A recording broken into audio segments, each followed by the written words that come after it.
ज्ञानोबरायांच्या ज्या ओवीच्या अनुषंगानं बोलायचे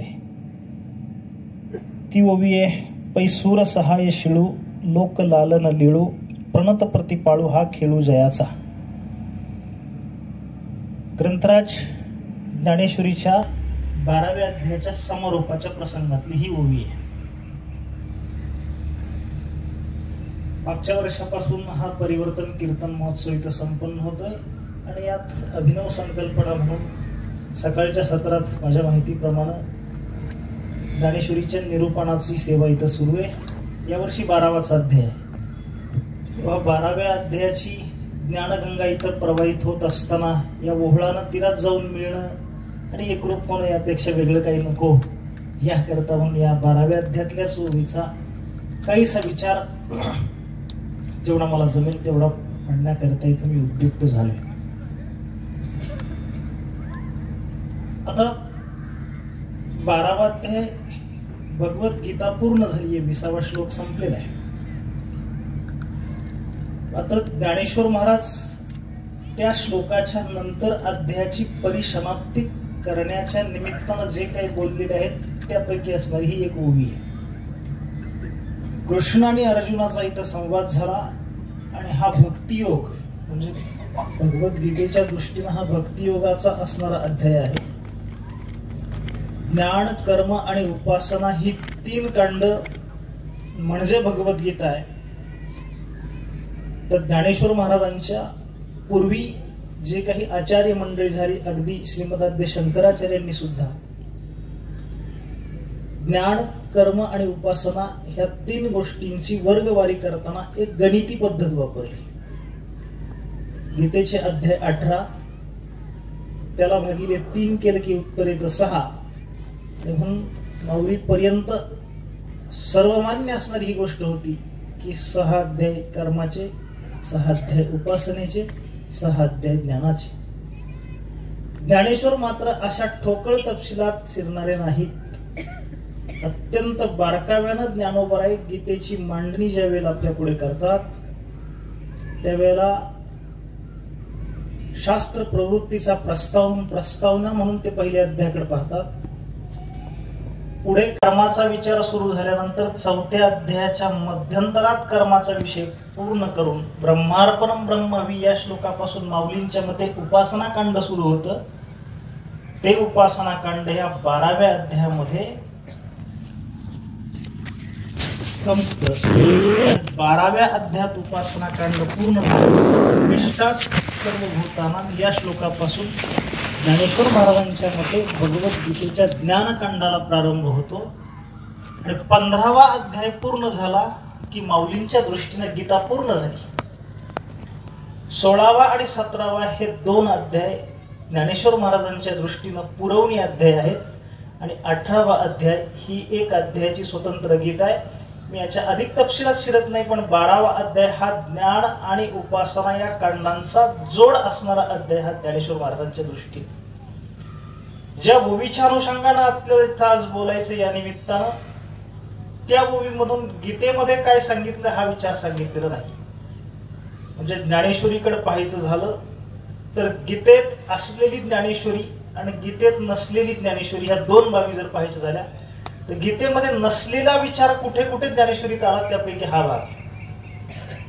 अगदी सरळ एका वाक्यात सांगायचं झालं तर वरती जे 20 श्लोक आलेले आहेत या 20 श्लोकांच्या मधून अर्जुनाला श्रीकृष्ण असं म्हणाले, वाक्य संपले.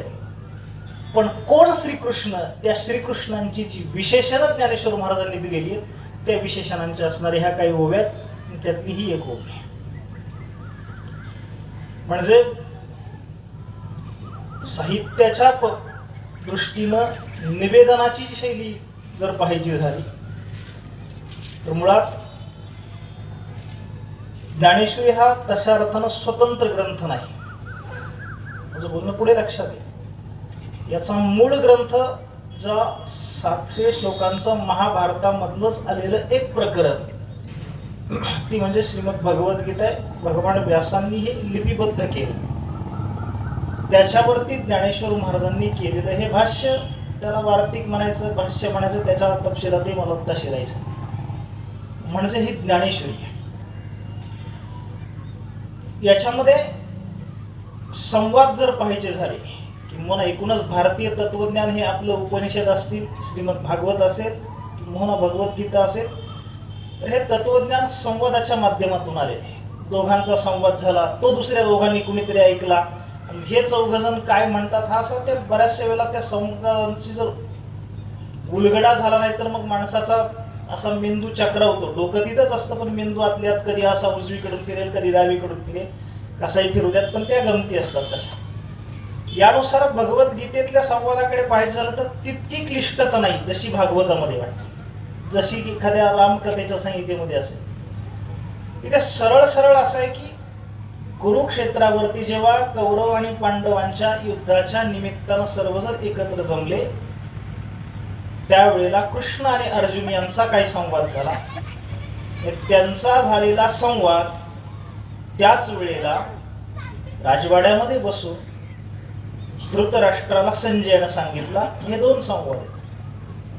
ज्ञानेश्वर महाराज जेव्हा ज्ञानेश्वरी निर्माण करण्याकरता बसतात त्यावेळेला या संवादात अजून एक भर पडते, ती म्हणजे ज्ञानोबराय समोर उपस्थित असणारे श्रोत्यांच्यामध्ये निवृत्तीनाथ महाराज.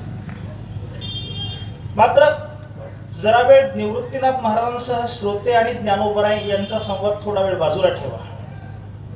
कृष्ण अर्जुन आणि संजय धृतराष्ट्र या दुहेरी संवादांकडे जर पाहायचं झालं तर हा संवाद ज्या वेळेला इथं ज्ञानेश्वर महाराज आपल्या ज्ञानेश्वरीतून रेखाटतात त्यावेळेला या संवादाचा प्रारंभ धृतराष्ट्राच्या प्रश्नानं झाला.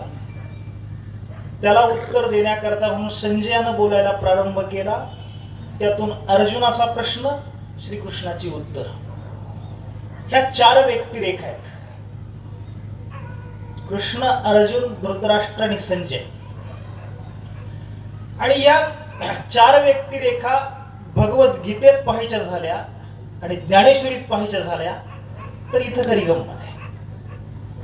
भगवद्गीतेनं सरळ सरळ सांगितलं की आता धृतराष्ट्र असा म्हणाला, त्याला संजयानं असं उत्तर दिलं, अर्जुनानं असा प्रश्न उपस्थित केला, श्रीकृष्ण असं म्हणतो.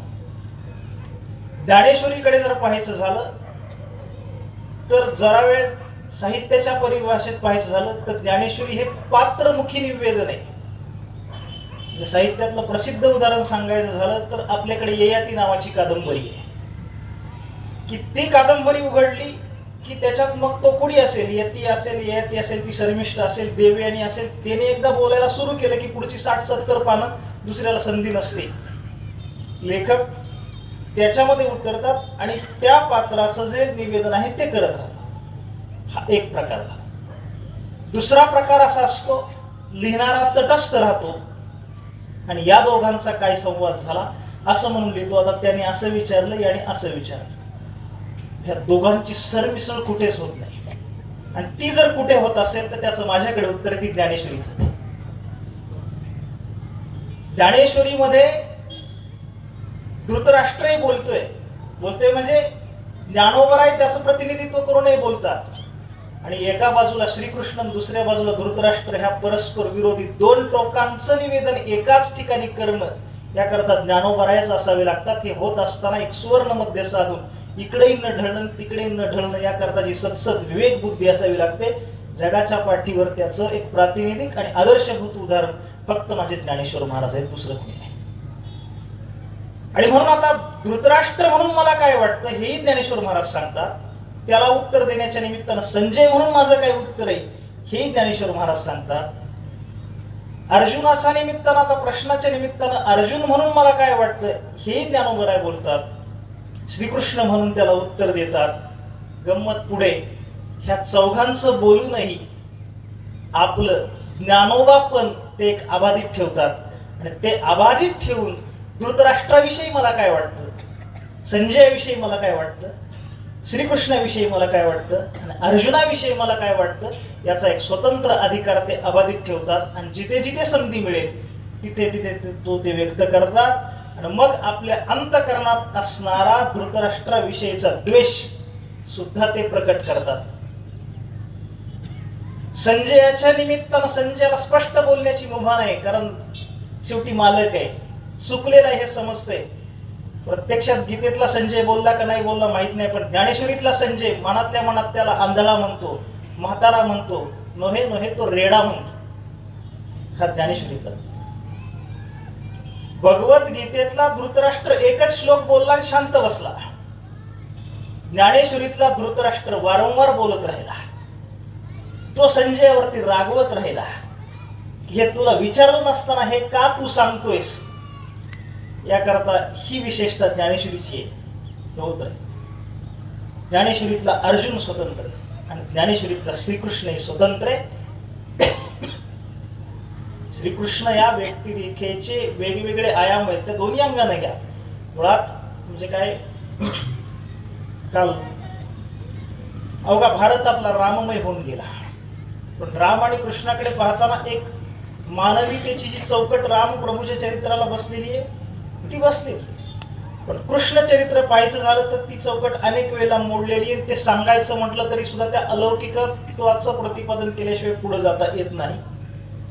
आणि म्हणून वेगवेगळ्या पद्धतीनं श्रीकृष्णाला वेगवेगळ्या अनुषंगानं कुणी कुणी कसं काय पाहिलं हा जरी एक वेगळा भाग असला तरी सर्व ग्रंथकर्त्यांचा आणि ग्रंथांचा सन्मान राखून अत्यंत विनम्रतापूर्वक पाहायचं झालं तर ज्ञानेश्वरीतील श्रीकृष्ण ही एक अजोड असणारी संगीत आहे. आणि म्हणून इथं श्रीकृष्ण अर्जुनाला म्हणालाय, जे काही म्हणाले ते म्हणाले तो भाग आता नाही, पण त्या श्रीकृष्णाविषयी जेव्हा ज्ञानेश्वर महाराजांना बोलायचे त्यावेळेला ते बोलत असताना ते सांगताय तो कोण आहे श्रीकृष्ण. मागच्या पुढचे ओवे मी सांगत नाही, एवढी एकच सांगतोय. सुरस हाय शिळू लोक लालन लिळू प्रणत प्रतिपाळू हा खेळू जयाचा. ज्ञानेश्वर महाराजांची श्रीकृष्णाकडे पाहण्याची दृष्टी पहा. दृष्टीचा फरक आहे. श्रीकृष्णाचा प्रत्यक्ष सहवास एका बाजूला अर्जुनाला आहे आणि श्रीकृष्णाचा त्याच्यापेक्षा कमी असला तरी प्रत्यक्ष सहवास एका बाजूला दुर्योधनाला आहे. दोघांच्या दृष्टीचा फरक आहे. अर्जुनाच्या अंतकरणामध्ये वर नात्यांचा विचार केला तर दोघांचाही तो नातेवाईकच आहे. मेहुण्याचं नातं जसं अर्जुनाचं आहे तसंच श्रीकृष्णाचं मेहुण्याचं नातं दुर्योधनाचं आहे. अर्थात सक्का काय चुलत काय एवढा फारसा फरक त्या काळात कशाला काल परवापर्यंत नव्हता, आजचं मला माहित नाही. नात्याच्या अनुषंगाने दोघं तितकेच जवळचे आहेत, पण दोघांच्यातला फरक आहे की अर्जुनाच्या अंतकरणात श्रीकृष्णाकडे पाहताना डोळ्यामध्ये विश्वास आहे, अंतकरणामध्ये त्याच्याविषयीचा एक प्रेमाचा आणि आदराचा भाव आहे. त्या तुलनेत जेव्हा दुर्योधन श्रीकृष्णाकडे पाहिल त्यावेळेला त्याच्या डोळ्यामध्ये द्वेष आहे आणि त्याची सर्व कारणे त्याच्या अंतकरणात भरलेली आहेत. म्हणून प्रसंग आपणा सर्वांना माहितीच आहे. ज्या वेळेला हे युद्ध ठरलं आणि त्या काळातल्या युद्धाचे असे काही नियम होते की जरी मला वाटलं की हा माझा मित्र आहे त्याला मदत करावी तरी तसं नसायचं. जो मदत मागण्याकरता अगोदर येईल त्याला मदत करणं हे बंधनकारक असायचं. यानुसार जेव्हा मदत मागण्याकरता एकाच वेळेला श्रीकृष्णांच्या समोर अर्जुनही आहे आणि दुर्योधनही आहे, दोघांपैकी मदत कोणाला करायची आपला निर्णय कृष्ण परमात्मा सांगतात की मला मदत दोघांनाही करायची, फक्त माझ्या अटी अशा आहेत. माझं संपूर्ण यादवी सैन्य एकाच्या बाजूने लढेल, मी एकटा दुसऱ्याच्या बाजूने जाईल. ज्याच्या बाजूने मी जाईल त्याच्या बाजूने मी लढणार नाही. गरज पडली तर युक्तीच्या 4 गोष्टी सांगेल. त्यावेळेला ते वाक्य पूर्ण होण्याच्या आत दुर्योधनाचं अंतकरण स्पष्ट त्याचा निर्वाळा देते आणि सांगते की ती सेना घेतलेली बरी, हा गणपती बाप्पा घेऊन काय करायचा, एकट्याला घ्यायचा तर घ्यायचा, तो हातात शस्त्र धरणार नाही, युक्तीच्या 4 गोष्टी सांगणार. त्याचं सगळं बालपण त्या गोपाळांच्या बरोबर फिरण्यात गवळणींच्या खोड्या करण्यात गेलं. त्याच्या युक्तीच्या गोष्टी माझ्या काय कामाच्या, हे कोण पाहते, हे दुर्योधन पाहते. दुसरी बाजू अशी अर्जुनाची की त्याच्या अंतकरणात धास्तीये की बाबा ती सेनेच्या ऐवजी या दुर्योधनानं त्याला जी निवड दिलेली आहे, फर्स्ट चॉईस म्हणतात मराठीमध्ये त्याला, त्याने असं श्रीकृष्णाला घेऊ नये का, सगळं जग विरोधात गेलं तरी चालेल पण तू जोडला हातीचा दुरी होशी, ही भीती अर्जुनाची.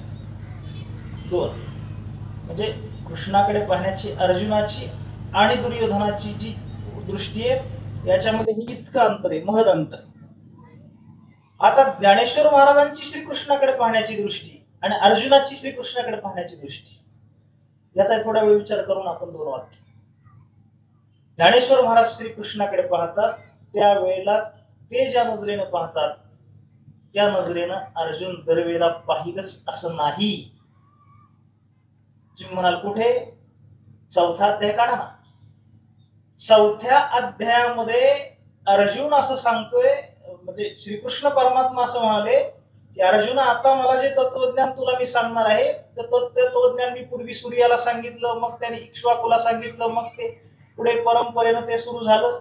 त्यावेळेला अर्जुनाने शंका व्यक्त केली. अर्जुन हसला आणि हसून सांगतोय की अरे तो सूर्य कधीचा आहे हे आपल्या वाडवडिलांना ठाऊक नाही, आजा पणजांना आपल्या माहित नाही, तू काय सांगायला लागलास? मी उगीच ऐकून घेते, तू सांगतोय म्हणून आपण तिसरा अध्याय संपून चौथ्यात आलो, तू काही सांगणार काय? अशी शंका अर्जुन उपस्थित करतो. त्यातला अजून एक बारकाव महाराज, म्हणजे चुकीचं आहे तर नंतर दुरुस्त करा मला. यातली गंमत अशी, विनोद त्यातला असा आहे, भगवद्गीतेत नाही पण ज्ञानेश्वरीत कृष्णाच्या ईश्वरत्वाची किंवा अलौकिकत्वाची झलक तिसऱ्या अध्यायात ज्ञानेश्वर महाराजांच्या त्या संवादामध्ये दाखवलेली अर्जुनाला. कुठली? तिसऱ्या अध्यायामध्ये एक विषय असा निघाला, कर्म अकर्माचा, आणि त्यावेळेला कर्म ह्या सर्वांसाठी अनिवार्य असणारी गोष्ट आहे. अर्जुना, हे बघ, माझ्याकडे तू पहा, माझ्या गुरूंचा मृत झालेला पुत्र मी परत आणून दिला. मृत गुरुपुत्र आणला तो पवाडा तुवा देखिला. मेलेला माणूस परत आणता येतं का? परत आणता येत नाही. इथं कोणी आणलंय का? मेलेला माणूस परत, म्हणजे त्याचं ते शरीर, प्रेत नाही म्हणत मी, जिवंत.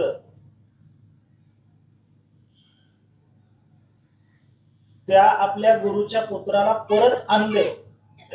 ही गोष्ट श्रीकृष्णानं अर्जुनाला सांगितली.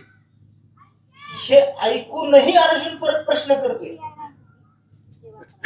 चौथ्या अध्यायात, जर मृत गुरुपुत्र याने आणलाय तर हा काहीतरी अलौकिक आहे, त्याच्यावर त्याने विश्वास ठेवायला हवा होता, पण तरी तो ठेवत नाही. आणि चौथ्या अध्यायात कृष्णाच्या अलौकिकत्वावरती किंवा ईश्वरत्वावरती अर्जुनाने शंका उपस्थित केली. आपला मुद्दा आता दुर्योधन बाजूला गेलाय. अर्जुन आणि ज्ञानेश्वर महाराज हे दोघं श्रीकृष्णाकडे पाहतात. त्यावेळेला अर्जुनही एवढा सलगीचा असला तरी सुद्धा कधीतरी तो साशंक आहे की हा खरंच ईश्वर आहे का या बाबतीत.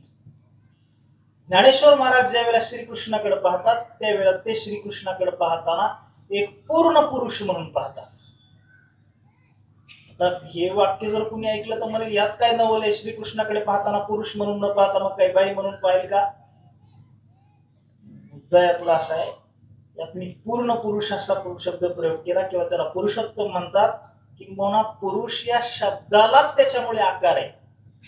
एरवी आता इथे जर पाहायचं झालं तर मग मला तुम्ही विचारलं एखाद्याने की चला गेले होते तुम्ही बाणग्याला, कशी काय मंडळी, किती होती उपस्थिती, मी आपला अंदाजे सांगेल. अंदाजे म्हणजे जे असतात त्याच्या पुढे एक शून्य वाढून आम्ही सांगत असतो 100 किलोमीटरच्या पुढे. सगळ्यांच्या लक्षात द्यायचं पण ते. आणि मग त्यात कशी होती व्यवस्था, आणि मग व्यवस्था मी सांगेल. व्यासपीठ ठेवलेलं होतं, माझ्या उजव्या हाताला कोण बसले होते? पुरुष बसले होते. डाव्या हाताला हे जे आपल्यातलं स्त्री आणि पुरुष आहे याला सापेक्षते म्हणायचं. हे स्त्रीत्व किंवा पुरुषत्व हे सापेक्षतेच आहे. पुरुष या शब्दाचा विचार करायचा झाला तर या स्त्रिया त्यांच्यासारखं आपलं शरीर नाही पूर्णतः, म्हणून त्यांच्याहून वेगळं काढण्याकरताच त्या स्त्रीत्वाच्या व्यावृत्ती करता पुरुष म्हणावं लागतं. थेट पुरुष या शब्दाची जी व्याख्या आहे किंवा जी संकल्पना आहे त्या संकल्पनेच्या संज्ञेला आपलं पुरुषत्व पोहोचतच नाही.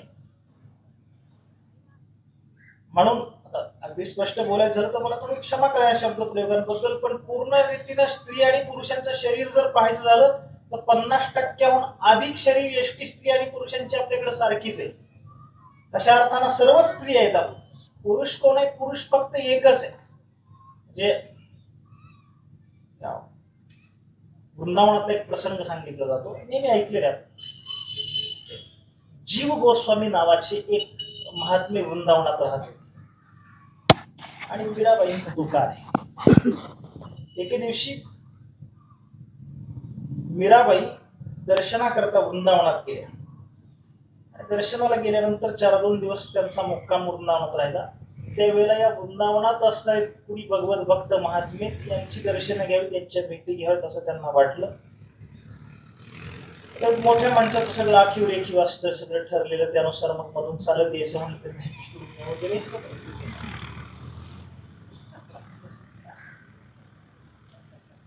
मला गोस्वामींना भेटायला जायचं, जीव गोस्वामींना.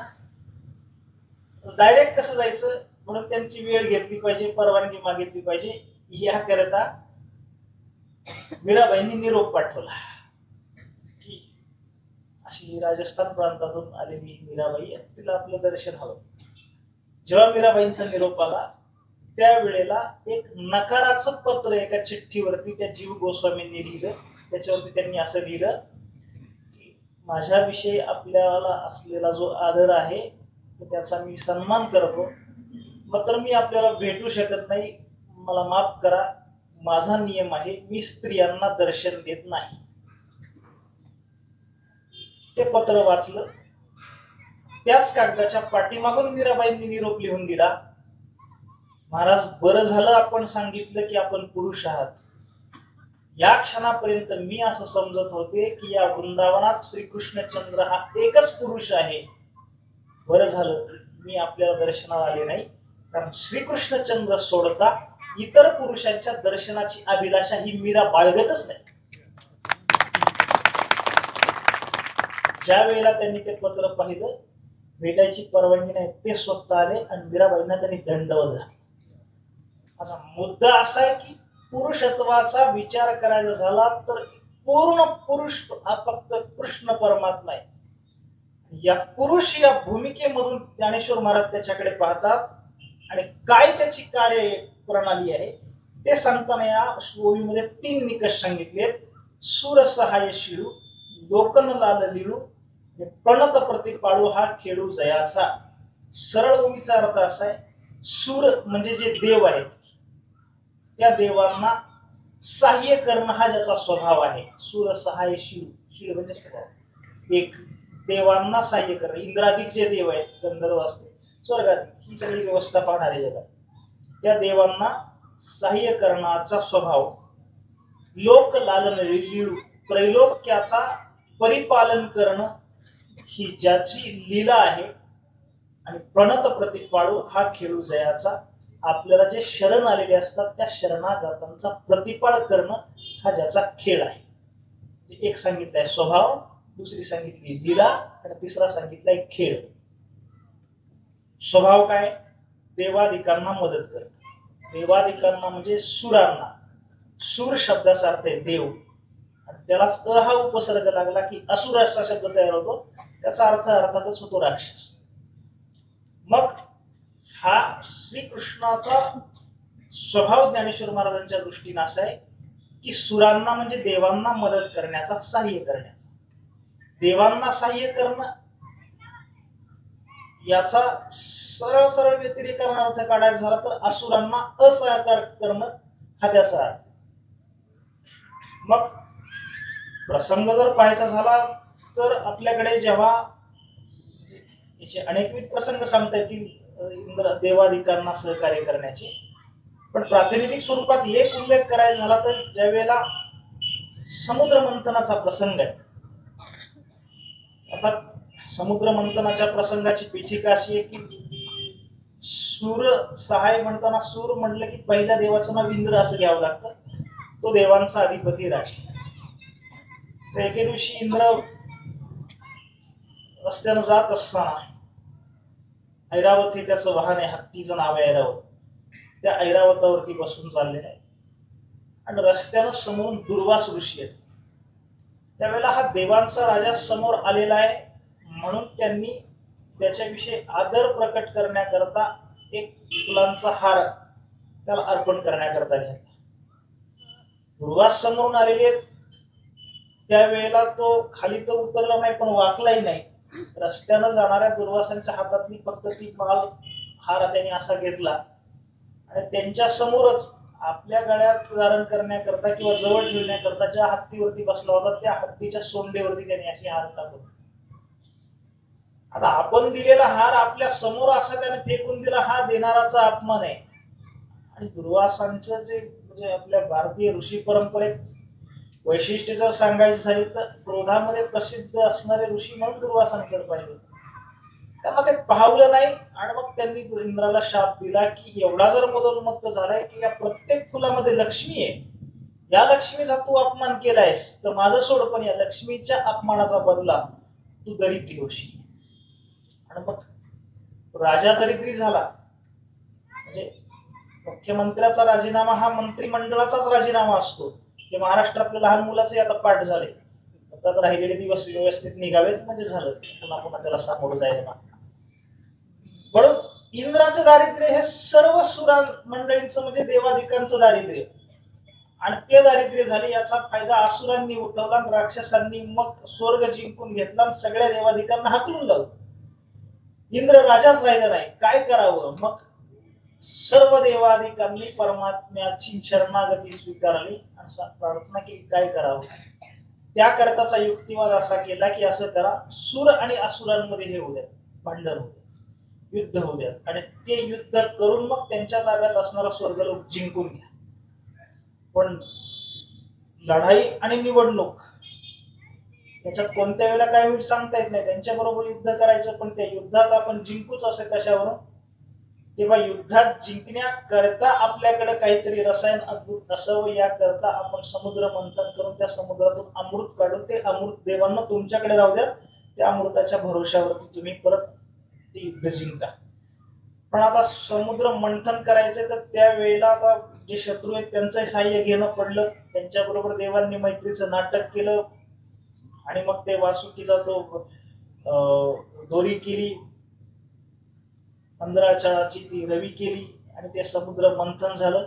त्या मंथनातून जी जी काही रत्न निघाली ती एक एक रत्नाचं ते सगळं वाटप सुरू होतं. मुद्दा असा ज्या वेळेला त्या समुद्र मंथनातून धन्वंतरी हातामध्ये समुद्राचा कलश घेऊन बाहेर आले, त्या धन्वंतरीच्या हातातला अमृताचा कलश पटकन एका राक्षसानं पडला आणि तो निघून गेला. आता ज्यासाठी हा सगळा उपद्व्याप केलेला होता, त्यात कामधेनू कोणाला, विष कोणाला, चंद्र कोणाला, लक्ष्मी कोणाला, याच्याशी काहीच कर्तव्य नव्हतं. मिळालेलं अमृतच त्यांनी पळवून गेलं. आता काय करायचं? त्यावेळेला पुन्हा सर्व देवाधिकांनी भगवान विष्णूकडे पाहिलं, म्हणजे परमात्म्याकडे पाहिलं. सांगितलं आता काय करावं. त्याची जी व्यवस्था केली, सूरसहाय शिवसाठी मी सांगतोय की सुरांना सहाय्य करण्याचा स्वभाव कसा आहे का, यांना मदत करण्याकरता प्रभूनं सांगितलं काळजी करू नका, आणि एक मोहिनीचं रूप धारण केलं, सुंदर असणाऱ्या स्त्रीचं. तर त्या मोहिनी रूपाची वर्णन जर पाहिजे झाली तर आता ऐका, मला आपल्या सर्वांचा अत्यंत आदर राखून मोठ्या मंडळींची क्षमा मागून बोलू का. आजची आपली सौंदर्य प्रसाधन आणि सौंदर्याची सगळी व्यवस्था आपल्याला जरी वाटत असलं हे तेव्हा हे नव्हतं, आता आज प्रगत झालं. सासू सांगते आमच्या वेळेला पावडर शिवाय काय नव्हतं, सुनेच्या काळात हे एवढं झालं, असं नाही. मागे जर जाऊन पाहिलं तर त्या काळातलं हे सौंदर्यशास्त्र सुद्धा इतकं प्रगत होतं. ते फार जर वारकऱ्यांना पाहायचं असेल तर शांतीब्रह्म एकनाथ महाराजांचं रुक्मिणी स्वयंवर पाहावं. ज्या वेळेला त्या विवाहाकरता रुक्मिणी नटली होती, फक्त एक निर्देश करतो, आता भोई कोरण्याचा प्रकार साधारण कितव्या इसवी सणात आला, त्याला किती वर्ष झाली मला माहित नाही, पण हरळाच्या काडी इतकी नाजूक भोई रुक्मिणीची होती, एवढं त्यांनी वर्णन सुरू झालं. आपला मुद्दा त्या मोहिनीपासून रुक्मिणीकडे आपण नको जायला.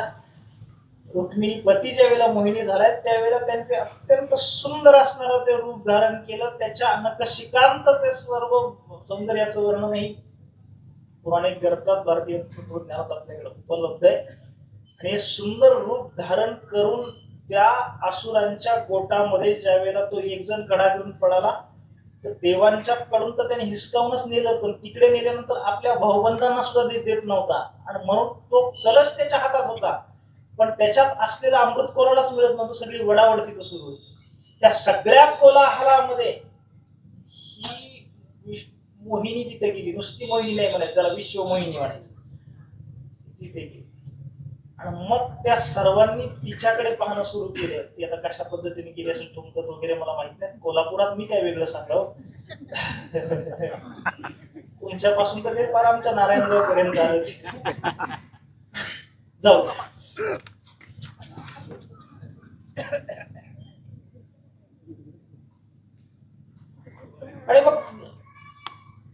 सर्वांनी त्या कलशाचा नाद सोडला आणि सर्वजण त्या मोहिनीकडे पाहायला लागले. जसं आतापर्यंत माझ्याकडे लक्ष असले तुम्ही त्यांच्याकडे दिलं तसंच झालं. त्या मोहिनीकडे आता ती मोहिनी आली, स्मित करायला लागली. त्यावेळेला कोणीतरी त्यांच्यातल्या पुढाकार घेतला, तिच्याशी संवाद साधायला सुरू केलं. हे देवी कोण आहेस तू, कुठे राहते? त्यावेळेला तिने मोहिनी हे आपलं नाव सांगितलं आणि कुठे राहते याचं उत्तर दिलं. असं काही नाही, मी कुठे राहते. कुठे म्हणजे जो माझ्यावर कोणी प्रेम लावेल, जो माझ्यावर विश्वास ठेवील, मी त्याच्याकडे जाते. ज्याच्या हातात त्या अमृताचा कलश होता त्याने विचार केला भांडवल आपल्या हातात आहे आणि या भांडवलाची गुंतवणूक आहे समोर आहे. त्यानं सांगितलं माझ्या घरी येशील का? तिने सांगितलं हरकत नाही. प्रेमासाठी त्यानं सांगितलं हे बघा अमृताचा कलश आहे, समुद्र मंथन झाले त्यातून पळून आणलेला आहे. मोहिनीनं तो कलश घेतला, त्याला अंकित केलं. बाकीचे तोंडाकडे बघायला लागले. तिने त्याला समजून सांगितले तुझे भाऊबंधच आहेत ना, यांनाही मिळालं पाहिजे. तो द्यायला तयार नव्हता पण बाईने सांगितलं की तयार झाला. ठीक आहे, ते सगळे तयार झाले. मूळ मुद्दा तिचा जो होता मोहिनीचा, त्याने सांगितलं हे बघा हा कलश मिरवण्याकरता तुम्ही एकट्यानेच कष्ट केले का? नाही. मग पलीकडची बाजू कोणी धरली होती? देवानी. त्यांना पण मिळालं पाहिजे की नाही? असं जर दुसऱ्याने कोणी सांगितलं असतं तर ते त्याला काय प्रतिकाराला उठले असते माहित नाही. पण हिने सांगितलं ठीक आहे तू म्हणते तर. सर्व देवांना एका बाजूने बोलवलं म्हणजे आणि असुरांना एका बाजू म्हणजे सुर आणि असुरांना बोलावलं आणि सांगितलं आता व्यवस्थितरित्या मी माझ्या हाताने वाटप करते. पंगत बसली, एका बाजूनं सुरांची दुसऱ्या बाजूनं असुरांची.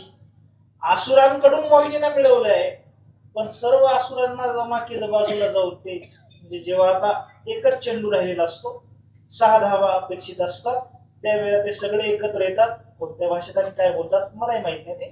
ते त्यांची जसं खलबत चालतं ते तसं खलबत तिथं सुरू झालं. जसं काही यांची कप्तान असल्यासारखं तिने सांगितलं हे बघा हा जो अमृताचा कलश आहे त्याच्यात अमृत आहे पण याच्यात वरती ना सगळं निरस पाणी पाणी पाणी वर खाली तळाला चांगला अमृत आहे. अगोदर वरचं पाणचट असणार मी त्या पंक्तीला वाटून येते मग तुम्हाला देते. त्याने सांगितलं हो.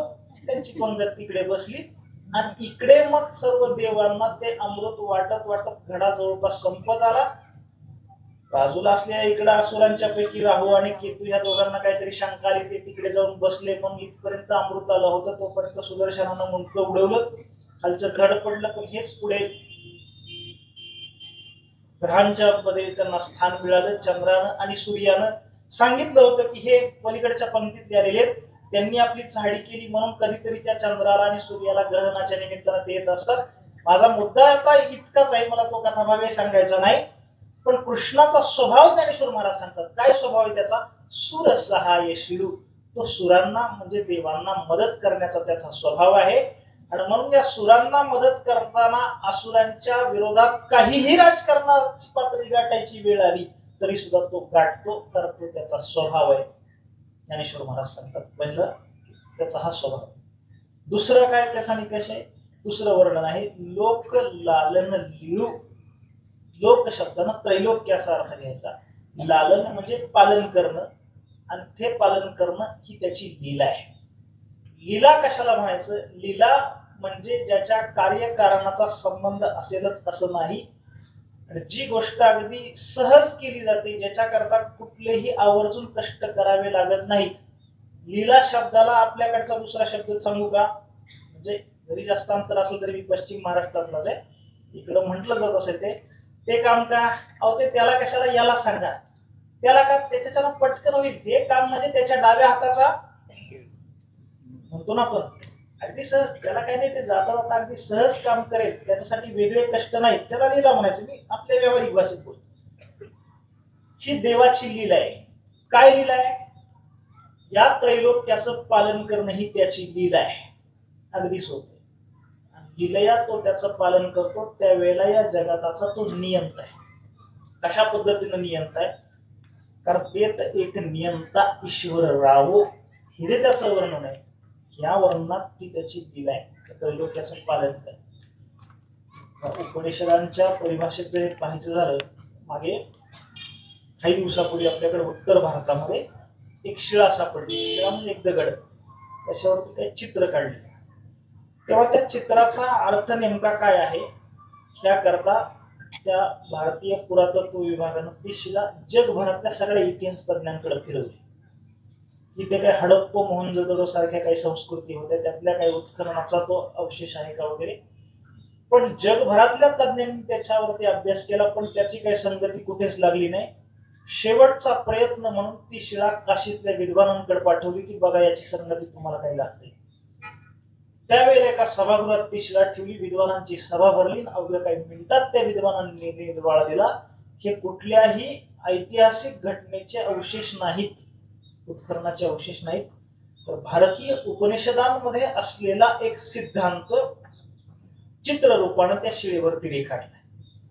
चित्र काय होतं? चित्र होतं एका झाडाचं.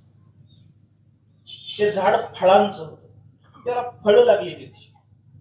त्या फळानं लगडलेल्या झाडावरती दोन पक्षी बसलेले होते.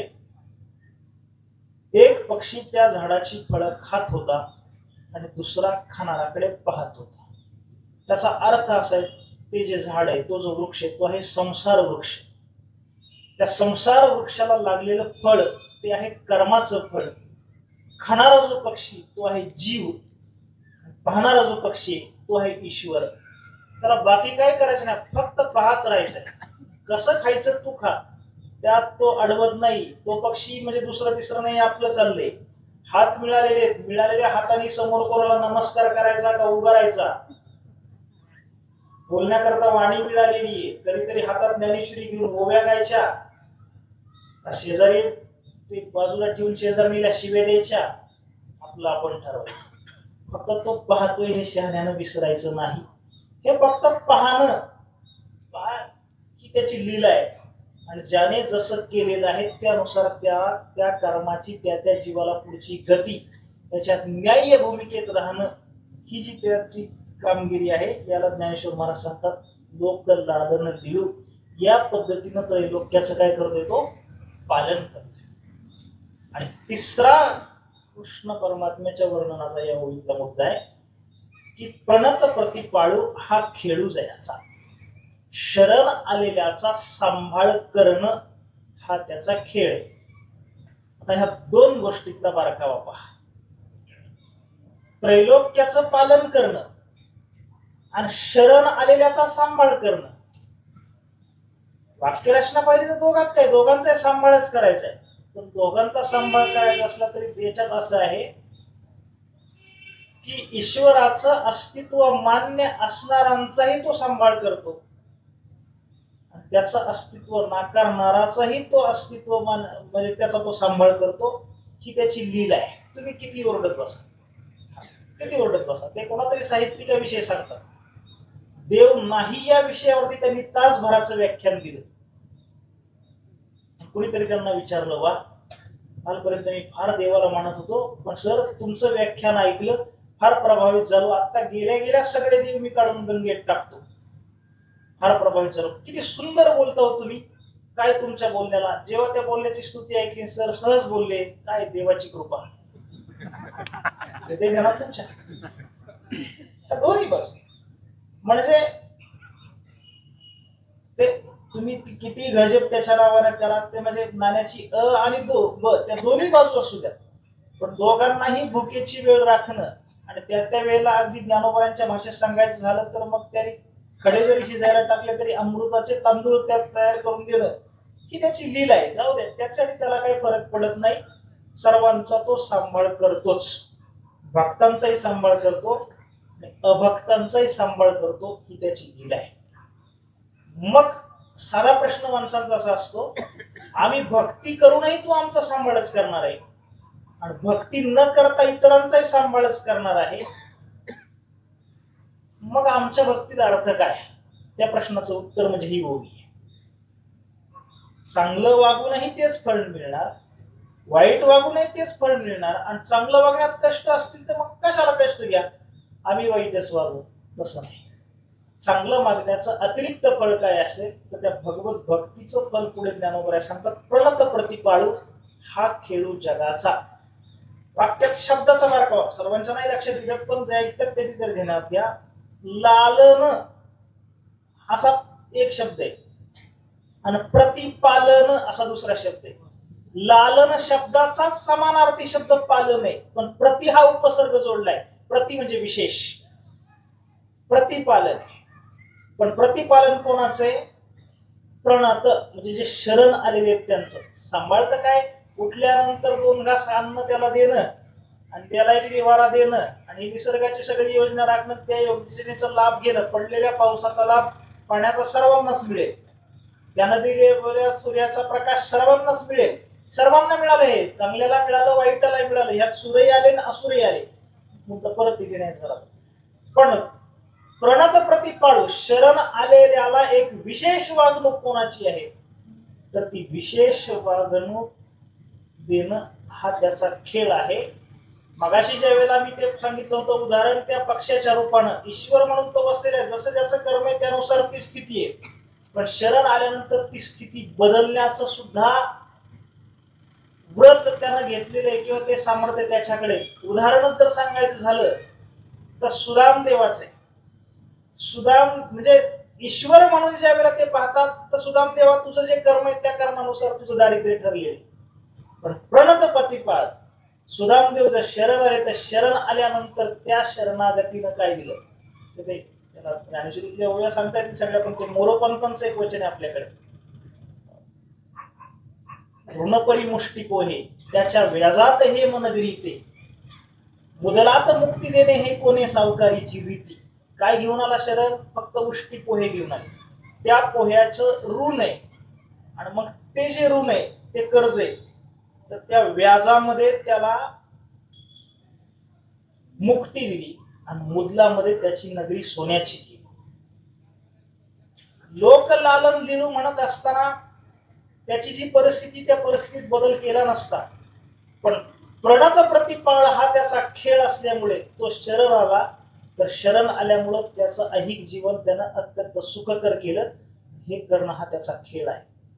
शरणागताचा प्रतिपाळ करणं हा त्याचा खेळ आहे. ऐका, अगदी समारोपात येतो पुढे कीर्तनाच्या वेळेचं मला भान आहे. या 3 गोष्टींचा परस्परांशी संबंध जर एक पाहायचा झाला तर एक त्याचा स्वभाव आहे. काय स्वभाव आहे? इंद्रादिक देवांना मदत करणं हा त्याचा स्वभाव आहे. कोणाचा? श्रीकृष्णाचं वर्णन हे विसरू नका. कृष्णाचा स्वभाव देवांना मदत करणं. श्रीकृष्णाचा लीला काय आहे? संपूर्ण त्रैलोक्याचा सांभाळ करणं ही त्याची लीला आहे. आणि आपल्याला जे शरण आलेले असते त्या शरण आलेल्यांचा विशेष प्रतिपाळ करणं हा त्याचा खेळ आहे. 3 शब्द आहेत. एक आहे स्वभाव, दुसरी आहे लीला आणि तिसरा आहे खेळ. ऐका, स्वभाव, लीला आणि खेळ या तिन्हींपैकी प्रेमाचा आणि हृदयाचा संबंध जर पाहायचा झाला तर तो संबंध असतो खेळाशी. स्वभाव हा मन आणि बुद्धीचा विषय असू शकतो.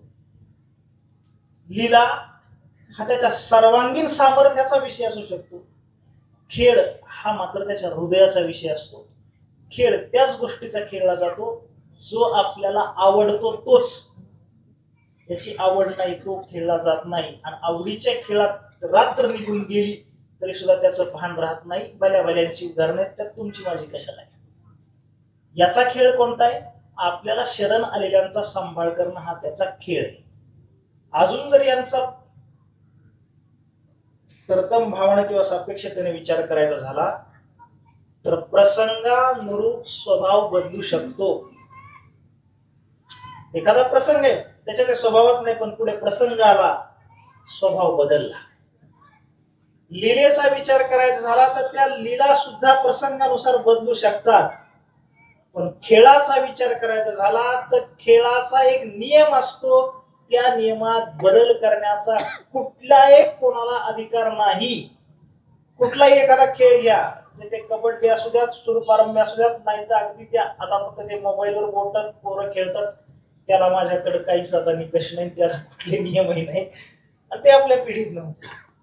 पण कुठलाही दुसरा आपला भारतीय मैदानी खेळ घ्या, त्या मैदानी खेळामध्ये कबड्डीचा किंवा सूरपारंबीचा नियम जो त्यांच्या पिढीत होता तोच माझ्याही पिढीत राहील, तोच पुढच्या छोट्या पिढीत राहील. नियमात खेळाच्या कोणालाही बदल करता येत नाही. एक. दुसरी गोष्ट, स्वभावासाठी दुसऱ्याची गरज नसते. तो एकटा आहे, लोकात गेला तरी त्याचा तो स्वभाव आहे, एकटा राहिला तरी त्याचा स्वभाव आहे. लिले करता इतर कोणाची गरज नाही, पण खेळ एकट्याला खेळता येत नसतो, खेळा करता काही मंदी आणि जमविला. म्हणून खेळ मांडीला वाळवंटी नाचती वैष्णव, त्याच्या आवडीचा विषय म्हणजे खेळ आहे. आणि तो खेळ ज्याला जे शरण आलेले असतात त्यांच्या बरोबर खेळला जातो. शरण आलेल्यांच्या बरोबर काय आवडीने खेळ खेळतो, फक्त एक निकष जर सांगायचं झाला तर ऐका. हे वर्णन श्रीकृष्णाचं असलं तरी श्रीकृष्णाकडे ज्ञानेश्वर महाराज पुरुष म्हणून आणि ईश्वर म्हणून पाहतात. हे मी 3 वेळा सांगितले. आणि म्हणून जे जे काही परमात्म्याचे सर्व अवतार झाले त्याच दृष्टीने त्या सामर्थ्याने ज्ञानेश्वर महाराज त्याकडे पाहतात. म्हणून राम आणि कृष्ण, इतर कोणाची मतं काय असतील माहित नाही, पण आमचा वारकरी संप्रदाय रामकृष्ण हरी हा मंत्र ज्या वेळेला म्हणतो त्याला त्रेतायुगात असणारा राम तोच आमचा द्वापार युगातला कृष्ण आहे, तोच आमचा विटेवरचा परमात्मा पांडुरंग आहे. म्हणून प्रणत प्रतिपाळू हा हरीचा स्वभाव, रामाचा स्वभाव, तोच कृष्णाचा स्वभाव. कारण मुळात तो एक रूप वेगळी असली तरी, आणि प्रणत प्रतिपाळा करता त्याचा स्वभाव असा आहे. फक्त एक निकष जर सांगायचा झाला तर ज्या वेळेला सर्व ते रामायण घडलं आणि शत्रू पक्षात असलेलाही रावणाचा बंधू विभीषण शरण आला, त्या शरणागतीचं फल म्हणून प्रभूनं त्याला लंका दिली. सर्व झाल्यानंतर एके दिवशी कुणीतरी गप्पा मारत असताना प्रभूनं विचारलं, प्रभू तुम्हाला विभीषण शरण आला तर शरणागताचा प्रतिपाळ करून हा तुमचा खेळ आहे, म्हणून त्या शरणागताला तुम्ही लंका देऊन टाकली. तुम्ही त्याला लंका देता ह्याची जर चाहून कदाचित कुंभकर्ण आणि रावणाला लागली असती आणि लंकेवरती शिक्कामोर्तब विभीषणाच्या नावावरती झालेलं आहे, आणि असं असतानाही तुम्हाला जर रावण शरण आला असता तर तुम्ही काय केलं असतं. ऐका प्रभूनं दिलेलं उत्तर. ते सांगतायत त्यावेळेला मी भरत शत्रुघ्न लक्ष्मणाची समजूत काढली असती. कशा करता, विभीषण शरण आला होता त्याला लंका दिली, आज रावण शरण आलाय त्याला आपण आपली अयोध्या देऊ. कारण हा त्याचा खेळ आहे. ज्ञानेश्वर महाराज सांगतात का प्रणताचा प्रतिपाळ करणं म्हणजे शरण आलेल्यांचा. आणि म्हणून या ओवीच्या अनुषंगानं आपल्या करता आपण ज्ञानेश्वरी वाचत असताना पाहत असताना काय घ्यायचं. माझ्या अल्पमतीप्रमाणे माझा अधिकार नाही आपल्याला सांगण्याचा, पण दरवेळेला जर ज्ञानेश्वरी आपल्यासाठी आपल्या जीवनदायिनी कशी असेल हे जर पाहायचं झालं, सुर सहाय शिडू म्हणत असताना सुरांना सहाय्य करणं हा त्यांचा जर स्वभाव असेल तर देवाच्या स्वभावामध्ये जे आहे त्याच्या अतिरिक्त आपण करू नये. सूर कुठे ना असुर कुठे, आपण आपल्या अंतकरणात डोकवायचं. आपल्या अंतकरणामध्ये असुरी संपत्तीचे गुण आले की आपणच असुर असतो. 16व्या अध्यायात जे दैवी संपत्तीचे गुण सांगितले ते गुण आपल्या अंतकरणात असले की आपणच सूर असतो. सुरांना मदत करणं हा जर त्याचा स्वभाव असेल तर आपण सूर होण्याकरता आपल्या अंतकरणात दैवी संपत्तीचे गुण असावेत याकरता प्रयत्न करा. त्रैलोक्याचा तो प्रतिपाळ करणारच आहे, पण म्हणून त्याच्या त्या न्याय्य भूमिकेत त्याला अभिप्रेत असणारी जी आपली आचरणशीलता आहे याकरता तर भारतीय तत्वज्ञानात नीतिशास्त्र सांगितले. त्या नीतीच्या नियमांचं परिपालन आमच्या जीवनात असावं.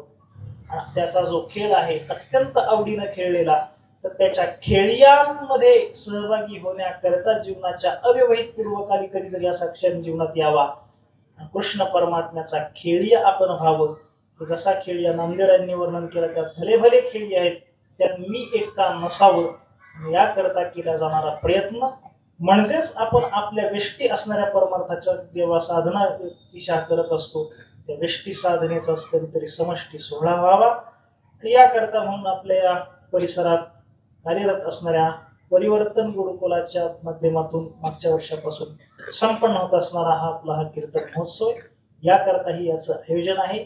व्यक्ती, कुटुंब आणि समाज हे असे 3 स्तर आहेत आणि त्यातून राष्ट्र निर्माण होत असतं. पण व्यक्तीच्या पातळीवर, कुटुंबाच्या पातळीवर आणि समाजाच्या पातळीवरही राष्ट्र बांधणी करता अत्यंत महत्वाची गोष्ट आहे म्हणजे शिक्षण प्रणाली. या शिक्षण प्रणालीचं हे सर्व राष्ट्र निर्मितीचं कार्य या 3ही टप्प्यांवरती अत्यंत पारदर्शी करणारे आणि प्रभावीपणे करणारी आपली ही परिवर्तन सामाजिक विकास संस्था, त्याच्याद्वारा हा संपन्न होत असणारा हा कीर्तन महोत्सव संस्थेचा आजवरचा सगळा कार्याचा लेखा आणि आढावा जर पाहिला तर उत्तर हिमालयाची उंची या कार्यानं गाठावी ह्याच व्यक्तिशा मी सद्भावना या निमित्तानं देतो.